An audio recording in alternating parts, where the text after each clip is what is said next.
आज से 2 दिवसीय इटली दौरे पर पीएम मोदी इटली के पीएम जॉर्जिया मेलोनी से करेंगे मुलाकात। भारत में निवेश को लेकर के करेंगे द्विपक्षीय चर्चा। छत्तीसगढ़ में मध्य क्षेत्रीय परिषद की हुई बैठक। गृह मंत्री अमित शाह ने कहा, बस्तर में नक्सलवाद खत्म, बंदूकों का युग खत्म हुआ। किसानों के लिए सीएम योगी आदित्यनाथ का संज्ञान। यूपी किसानों को मिलेगा सब्सिडी वाला उर्वरक। कालाबाजारी और अवैध भंडारण पर सख्त कार्रवाई के निर्देश। पश्चिम बंगाल में शुवेंदु सरकार का बड़ा फैसला। चिकन नेक की 120 एकड़ जमीन केंद्र को ट्रांसफर करने की मंजूरी। 7 नेशनल हाईवे स्ट्रेच केंद्र को देने को किया फैसला। केंद्र को जमीन के हस्तांतरण की प्रक्रिया शुरू। और पेट्रोल डीजल की कीमतों में फिर से इजाफा। 5 दिन में दूसरी बार बढ़े दाम। पेट्रोल में 87 और डीजल में 91 पैसे की बढ़ोतरी हुई।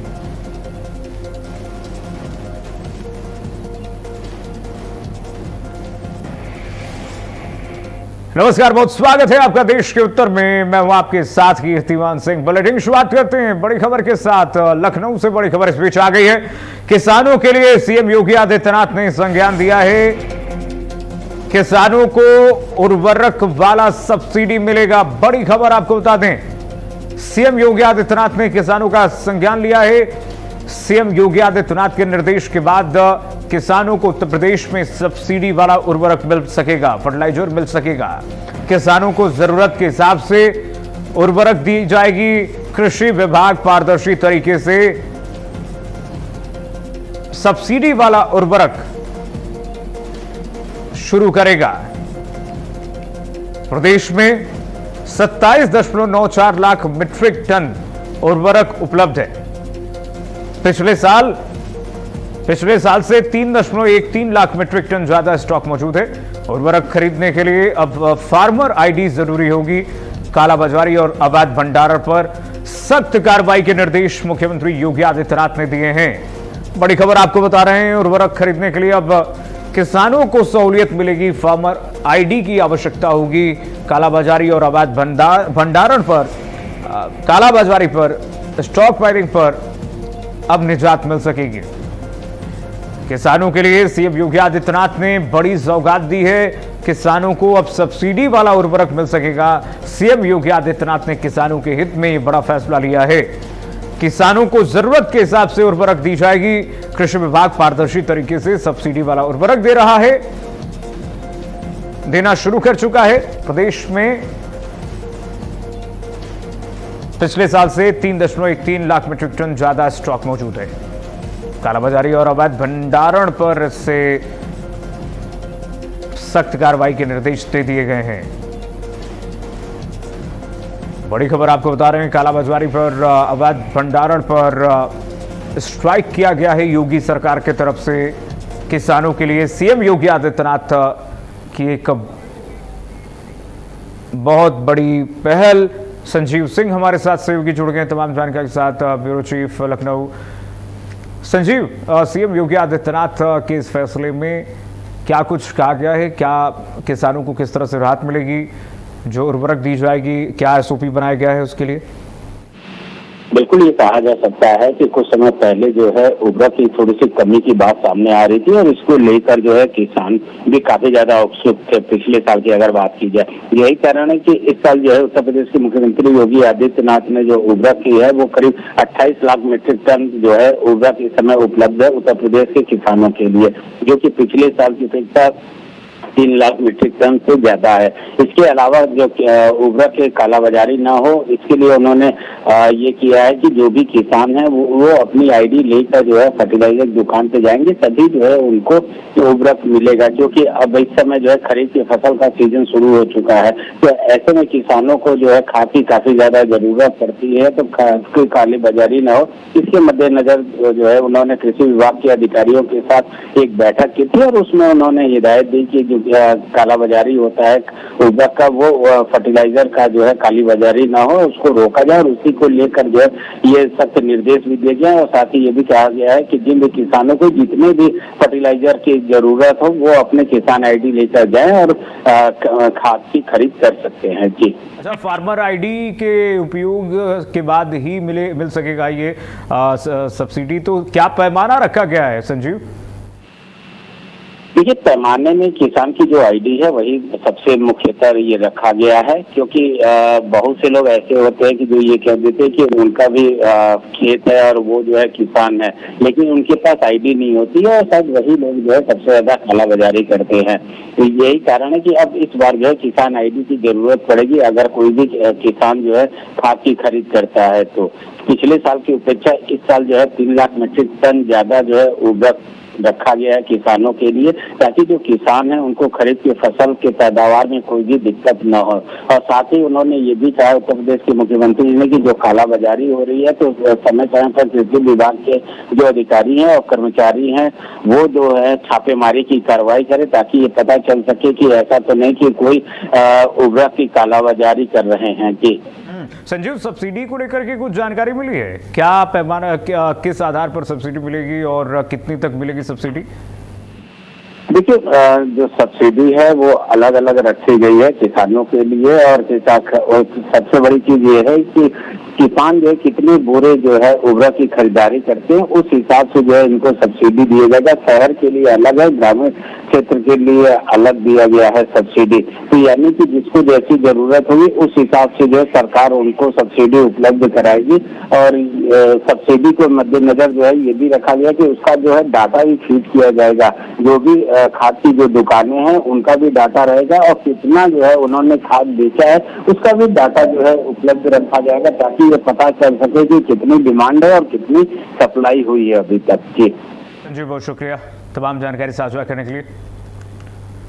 तो किसानों को अब सब्सिडी वाला उर्वरक जो है वो मिल सकेगा। उत्तर प्रदेश के किसानों के लिए बड़ी राहत। सीएम योगी आदित्यनाथ की सरकार ने देखिए यूपी में 18% कृषि विकास दर है। हम किसानों के साथ की थीम के साथ सीएम ने जब कहा था कि किसान बेहतर परिणाम देने के लिए तैयार हैं, आज कृषि विज्ञान केंद्रों में नए नए इनोवेशन हो रहे हैं। उत्तर प्रदेश में किसान और वैज्ञानिक एक साथ मिलकर के नए इनोवेशन कर रहे हैं। किसानों को योजनाओं के बारे में बताना जरूरी है। हमारे उठाए कदमों के परिणाम सबके सामने हैं। बढ़ेगा कि एक और बड़ी खबर, सीएम योगी के बयान पर अखिलेश यादव ने पलटवार कर दिया है। योगी नमाज पर बहस में उलझाना चाहते अखिलेश यादव कह रहे हैं। नमाज पर दिए गए बयान पर, योगी आदित्यनाथ के नमाज वाले बयान पर उन्होंने कहा था कल कि सड़कों पर नमाज पढ़ना बिल्कुल बर्दाश्त नहीं है। तो अब अखिलेश यादव पलटवार कर रहे हैं। अखिलेश यादव कह रहे हैं कि योगी नमाज के बहस में उलझाना चाहते हैं। सड़क पर अगर मुसलमान नमाज पढ़ लेता है तो क्या दिक्कत है? अखिलेश यादव कह रहे हैं कि सड़क पर नमाज से क्या दिक्कत है। अखिलेश यादव कह रहे हैं कि जगह कम पड़ेगी तो सड़क पर ही नमाज पढ़ेंगे और कहां पढ़ेंगे। अब इसी पर रार छिड़ी हुई है पूरे उत्तर प्रदेश में। सियासत गर्माती जा रही है। मुख्यमंत्री ने कहा कि अगर आपको जगह कम पड़ती है तो शिफ्टवार पढ़िए नमाज जाकर के, लेकिन मस्जिद में पढ़िए, सार्वजनिक जगहों पर नहीं। लोगों के काम में बाधा डालकर नहीं पढ़िए। अखिलेश यादव अब कह रहे हैं कि अगर जगह कम पड़ रही है नमाज पढ़ने के लिए मस्जिद में तो सड़क पर ही पढ़ेंगे, क्या दिक्कत है उसमें।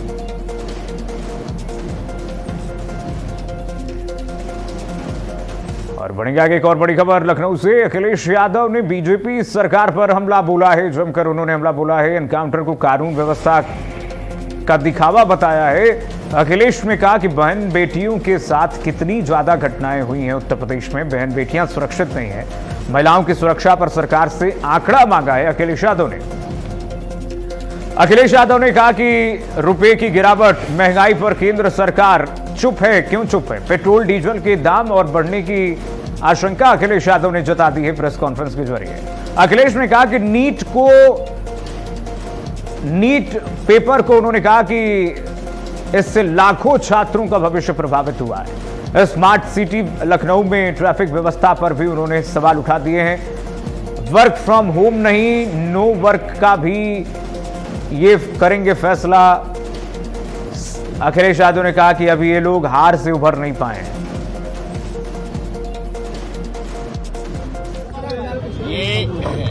इनकाउंटर बड़े पैमाने पर सरकार ने केवल कानून व्यवस्था को लेकर के दिखावा किया है, लेकिन एक बहुत प्रतिष्ठित अखबार ने भी ये लिखा है कि राजधानी लखनऊ में एक दिन में कितनी महिलाएं लड़कियों को छेड़ा जाता है, लड़कियों के ऊपर कितनी घटनाएं हो रही हैं। इसी लखनऊ में, इसी राजधानी में न जाने कितने उदाहरण हैं जहां पर बेटियों के, बहनों के साथ किस तरह का व्यवहार हुआ, घटना हुई है। और सरकार को वो आंकड़ा भी जनता को देना चाहिए जिसमें सबसे ज्यादा दलित, सबसे ज्यादा हमारी बेटियां, सबसे ज्यादा महिलाओं के साथ घटनाएं घटी हैं।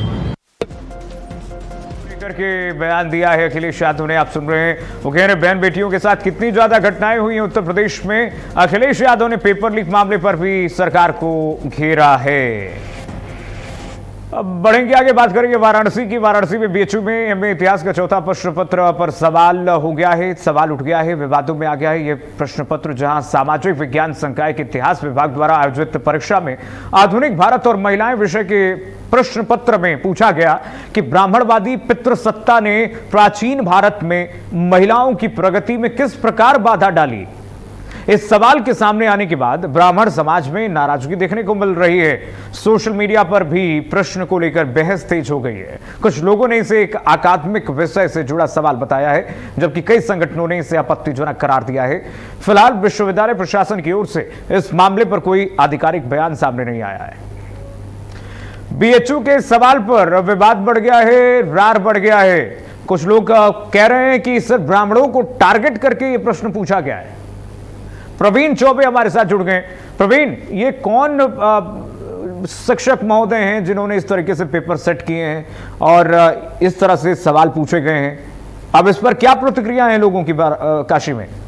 जी बिल्कुल कीर्तिमान, देखा जाए तो राष्ट्रवादी जो शब्द लिखा गया है ब्राह्मणों के लिए, उसको लेकर लगातार जो है, क्योंकि महिला उसमें शब्द जो लिखा गया है उसमें समस्या क्या है, मूल समस्या जो है कि महिलाओं की प्रगति में बाधा डालना, इस तरह का सवाल जो है। जबकि ब्राह्मणों का कहना है, यहाँ संत समाज का कहना है कि ब्राह्मण तो समदर्शी है, लगातार वो जो है शिक्षा के प्रति या लोगों के बढ़ावा के प्रति सदैव से जो है तत्पर रहा है, लगातार शिक्षा को बढ़ावा देता रहा है। जब काशी एक पौराणिक नगरी है, जब शिक्षा, धर्म और शिक्षा की नगरी कही जाती है, यहाँ तो लोगों को गुरुकुल में शिक्षा दी जाती थी और उसके बाद संस्कृत जब विश्वविद्यालय की स्थापना की गई तो उसमें महिलाओं को शिक्षा दी गई।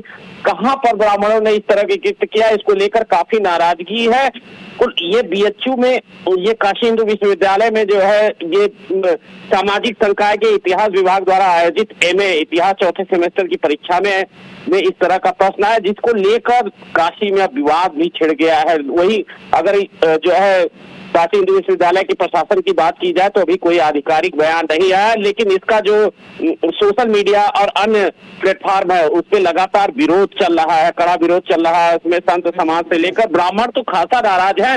और बीएचयू जैसे प्रतिष्ठित संस्थान में इस तरह से सवाल पूछे जाते हैं जो विवादास्पद हैं, बहुत विवादास्पद हैं, अगर एक वर्ग की निष्ठा, उसकी आस्था और उसके सम्मान के साथ खिलवाड़ किया जाता है तो सवाल तो उठेंगे। प्रवीण, बहुत शुक्रिया आपका, बहुत धन्यवाद तमाम जानकारी साझा करने के लिए। आगे बढ़ेंगे। सोनभद्र में पेट्रोलियम बचत और पर्यावरण संरक्षण को लेकर के जिलाधिकारी चर्चित गौड़ ने अनूठी पहल की है। ऊर्जा संरक्षण को संदेश देने के लिए डीएम अपने आवास से पैदल चलकर कलेक्ट्रेट पहुंचे। उन्होंने अधिकारियों और कर्मचारियों से सार्वजनिक परिवहन अपनाने और ईंधन की बचत करने की अपील की है। डीएम ने कहा कि छोटे छोटे प्रयास बड़े बदलाव का असर और आधार बनते हैं। उन्होंने सप्ताह में 2 दिन फील्ड भ्रमण कम करने और बस, ई रिक्शा जैसे साधनों के इस्तेमाल पर जोर दिया है। साथ ही विभागीय बैठकों को अधिक से अधिक ऑनलाइन आयोजित करने की भी बात जिलाधिकारी ने कही है। तो सोनभद्र के जिलाधिकारी ने पैदल और साइकिल से चल करके कार्यालय में एक संदेश दिया कि ऊर्जा संरक्षण की दिशा में सबको कार्य करना चाहिए। सभी से अपील उन्होंने की है कि जिले में सभी अधिकारी ऐसे ही ऊर्जा संरक्षण में अपनी भूमिका निभाएं। बढ़ेगा कि सहारनपुर महिला थाना पुलिस में कैराना सपा सांसद इकरा हसन को डीआईजी कार्यालय से हिरासत में लिया है। इकरा हसन एक पीड़ित महिला के साथ आई हुई थी। विवाद पार्किंग में गाड़ी खड़ी करने को लेकर के शुरू हुआ बताया जा रहा है। इकरा हसन ने आरोप लगाया कि डीआईजी ने पीड़ित महिला के साथ गलत व्यवहार किया। महिला थाना प्रभारी और महिला पुलिस कर्मचारी भी घटनास्थल पर मौजूद रहे। हालांकि कुछ देर बाद कैराना सपा सांसद इकरा हसन को छोड़ दिया गया। तो इकरा हसन को हिरासत में लिया गया। इस दौरान सहारनपुर की पुलिस अलर्ट दिखी। डीआईजी कार्यालय में पार्किंग विवाद के बाद कार्रवाई हुई है और जो समाजवादी पार्टी की नेत्री हैं, सांसद हैं, इकरा हसन को हिरासत में लिया गया पूछताछ के लिए। कुछ देर बाद इकरा हसन को छोड़ दिया गया। दरअसल एक महिला के साथ उसके विरोध में इकरा हसन पहुंच गई थी थाने, जिसके बाद उन्हें हिरासत में ले लिया गया। पुलिस ने पूछताछ की, उसके बाद कुछ देर बाद इकरा को छोड़ दिया गया। तो इकरा हसन ने पीड़ित महिला से गलत व्यवहार का आरोप भी लगाया। इस दौरान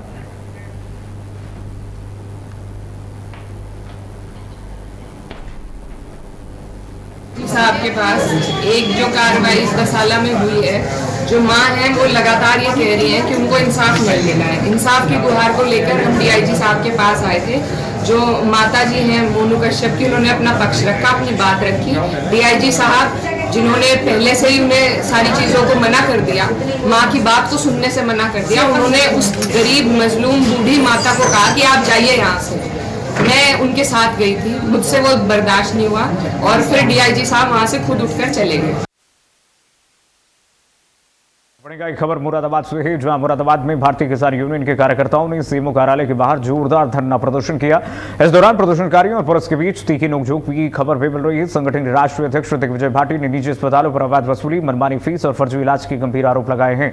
उन्होंने कहा कि डॉक्टर दवाइयों के सॉल्ट की जगह ब्रांड नाम लिखते हैं और जिससे मरीजों को महंगी दवाइयां खरीदनी पड़ती है। संगठन ने एसीएमओ को ज्ञापन सौंपते हुए 8 दिन में कार्रवाई न होने पर भूख हड़ताल और बड़े आंदोलन की चेतावनी भी दी है। सीएमओ कार्यालय पर किसान यूनियन ने हंगामा किया है, प्रदर्शन किया है। किसान यूनियन का आरोप है कि जो डॉक्टर्स हैं लोगों को परेशान करते हैं और कमीशन के नाम पर, घूसखोरी के नाम पर महंगी दवाइयां लिखते हैं जिससे कि उनको कमीशन मिले।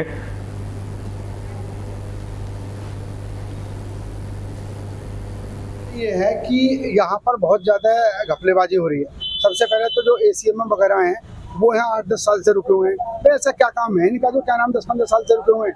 ऐसी कौन सी इन पर मेहरबानी चीज़ हो रही है? तो सारे काम यही देख रहे हैं। और दूसरी बात, अवैध अस्पतालों में लूट मचाई जा रही है। डॉक्टर को दवाई लिखता है तो उसी अस्पताल में मिलेगी, अलग नहीं मिल सकती। हमारा ये कहना है कि भाई ये दवाई लिखी जाए, साल्ट लिखा जाए उसका, वो कहीं से भी ले। और ये लिखते हैं दवाई का नाम, दवाई का नाम लिखेंगे तो क्या नाम है जो है दवाई का नाम लिखेंगे, नाम लिखने से तो बहुत दिक्कत होती है। साल्ट और बढ़ेगा कि कानपुर के दर्शनपुरवा क्षेत्र के लोगों ने डीएम कार्यालय पहुंच करके प्रदर्शन किया है। प्रदर्शनकारियों ने दबंग बिल्डरों और भूमाफियाओं पर जबरन बेघर करने के आरोप लगाए हैं। लोगों का कहना है कि वे 50 से 100 साल से वहां रह रहे हैं, लेकिन उन्हें नोटिस देकर के खाली कराने का दबाव बनाया जा रहा है। प्रदर्शनकारियों ने मुख्यमंत्री के नाम ज्ञापन सौंप करके न्याय और निष्पक्ष जांच की मांग भी की है।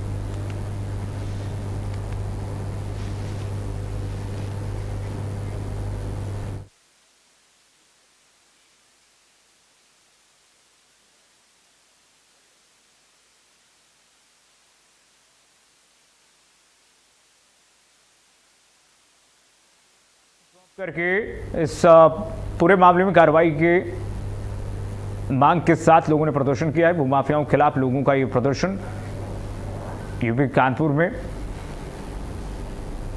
हम लोग एक प्रकरण में आए कि हम लोगों का एक खाता है जो 100 साल पुराना, यहाँ पे हम लोग रह रहे हैं पीढ़ी दर पीढ़ी से, 119/60 गुमटी नंबर 5 नसीमाबाद में, जिसमें मालिक जो हम लोगों के थे वो शायद ख़त्म हो गए या जो भी है। हमारे जितने भी 99 वहाँ पे घर हैं, सारे घर पक्की रसीद कटवाते हैं, किराएदारी की किराया जमा करते हैं, कुछ लोग कोर्ट में किराया जमा करते हैं। अचानक से एक भूमाफिया बिल्डर है जो पूरी गुमटी में, उनका यही काम है कि जो पुराने हाथे हैं उनको औने पौने रेट में खरीद के गरीबों को बेघर करने का काम वो कर रहे हैं।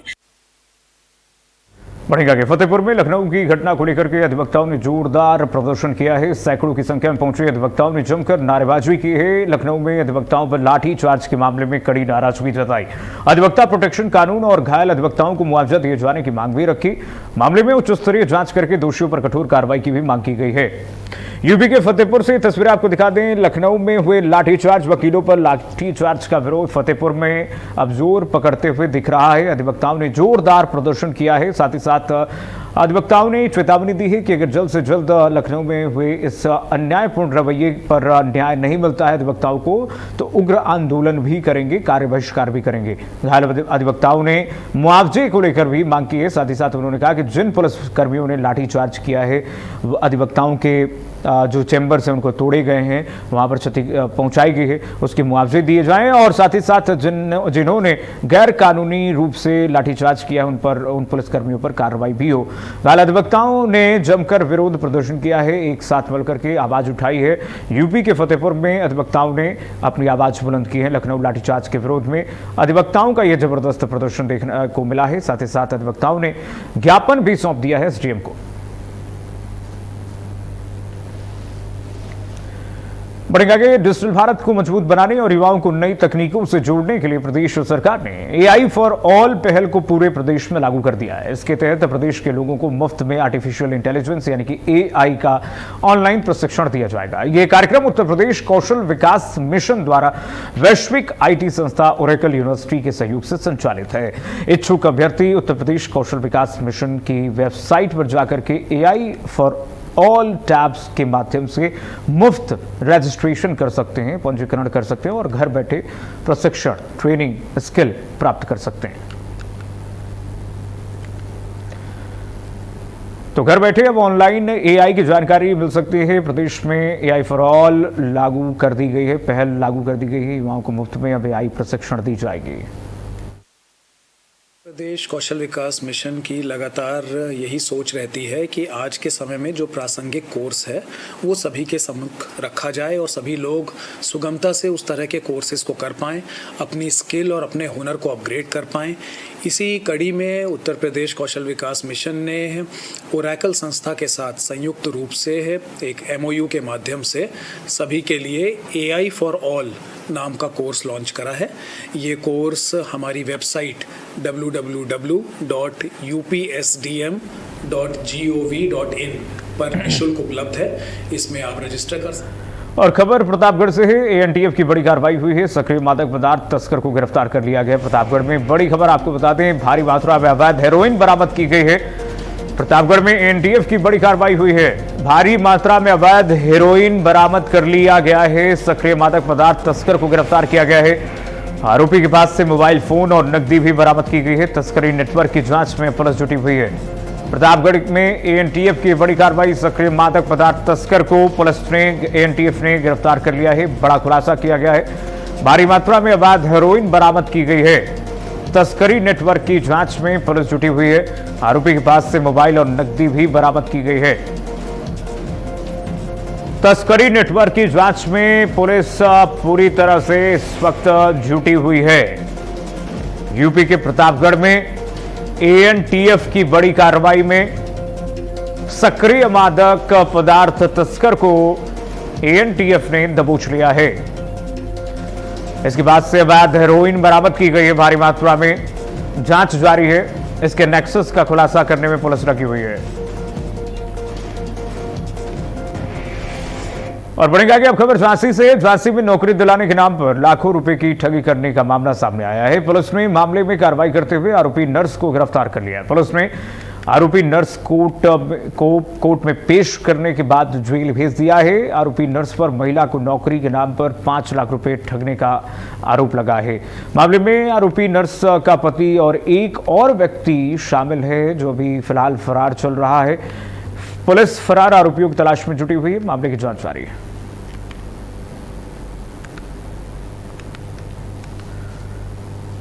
और अब खबर गाजियाबाद से। गाजियाबाद के निवाड़ी इलाके में फ्लैट के अंदर अवैध रूप से बेची जा रही शराब और गांजे के साथ 3 आरोपियों को पुलिस ने गिरफ्तार कर लिया है। ऑपरेशन प्रहार के तहत पुलिस लगातार सक्रिय है। जानकारी मिलते ही पुलिस ने इस बड़ी कार्रवाई को अंजाम दिया है। आरोपियों के पास से हरियाणा मार्का की शराब की बड़ी खेप समेत लगभग 700 ग्राम गांजा बरामद किया गया है। निवाड़ी थाना पुलिस को मुखबिर के द्वारा ये सूचना मिली थी। फिलहाल इन तीनों को जेल भेज दिया गया है। तो ऑपरेशन प्रहार के तहत गाजियाबाद पुलिस ने बड़ी कार्रवाई की है। हरियाणा मार्का शराब समेत 700 ग्राम गांजा बरामद पुलिस ने कर ली है। 3 आरोपी इसमें दबोचे गए हैं। पुलिस ने उन्हें जेल भेजा है। विधिक कार्रवाई जारी है। आगे की जांच जारी है। कहां से ये गांजा ले जाया जा रहा था, कहां ये तस्करी की जानी थी और किस तरह से तस्कर अभी तक कार्य कर रहे थे। पूरा इनका टीम और इनका नेटवर्क कहां फैला हुआ है, कहां से इनके तार जुड़े हुए हैं। पुलिस इस मामले में जांच कर रही, पूछताछ कर रही है। तीनों गिरफ्तार आरोपियों से फ्लैट से अवैध शराब और गांजा बरामद पुलिस ने कर लिया है। गाजियाबाद की पुलिस ने मुखबिर की सूचना पर ऑपरेशन प्रहार के तहत जीरो टॉलरेंस की नीति अपनाते हुए इन्हें दबोचा है। 3 आरोपी गिरफ्तार किए गए हैं। तीनों से पूछताछ की जाएगी। पुलिस ने अभी इन्हें जेल भेज दिया है। आगे की वैधानिक कार्रवाई जारी है। अवैध शराब और गांजे की बड़ी खेप इनके पास से बरामद की गई। करीब 700 ग्राम गांजा मिला है, जिसकी बाजारू कीमत करीब लाखों में है।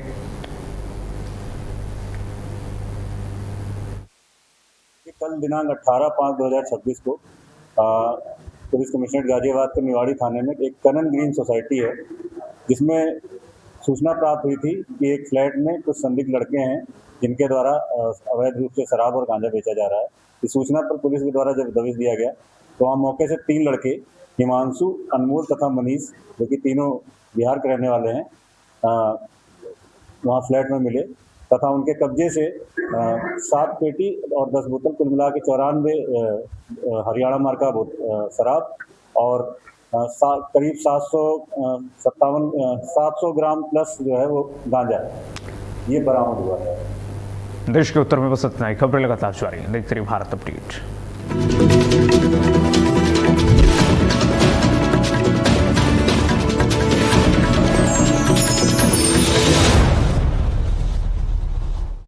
खबरों की दुनिया में भारत अपडेट न्यूज चैनल की धमाकेदार एंट्री। आपका अपना चैनल भारत अपडेट अब आप देख सकते हैं टाटा प्ले के चैनल नंबर 574 और जियो टीवी के चैनल नंबर